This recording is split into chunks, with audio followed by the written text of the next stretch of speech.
D'abord, je suis née dans une famille croyante, pratiquante, donc j'ai entendu parler de Dieu depuis toute petite. 12 ans et demi, j'ai rencontré un groupe de jeunes, un groupe de prière. Et puis là, le soir, on avait une veillée de prière devant l'Eucharistie, devant le corps du Christ. À ce moment-là, j'ai vraiment compris dans mon cœur que Dieu c'était un père et puis qu'il prenait soin de moi, que ma vie c'était important pour lui. Et après, du coup, je me suis un peu dit, Seigneur, qu'est-ce que tu veux que je fasse de ma vie? Je sais que tu veux mon bonheur et que tu as un projet pour moi. Puis du coup, je lui ai posé la question et puis j'ai pas eu la réponse. Différents petits signes.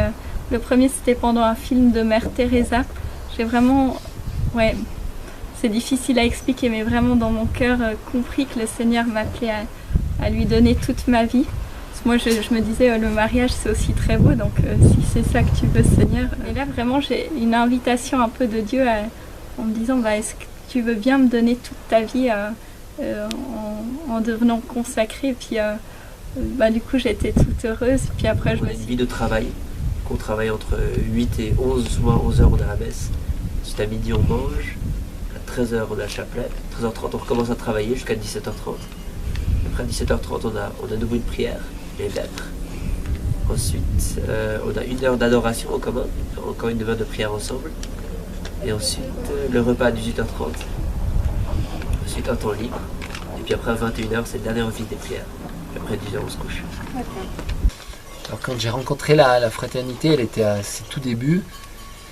C'est surtout la présence de Jésus dans l'Eucharistie qui a été comme une expérience de proximité de la présence de Jésus.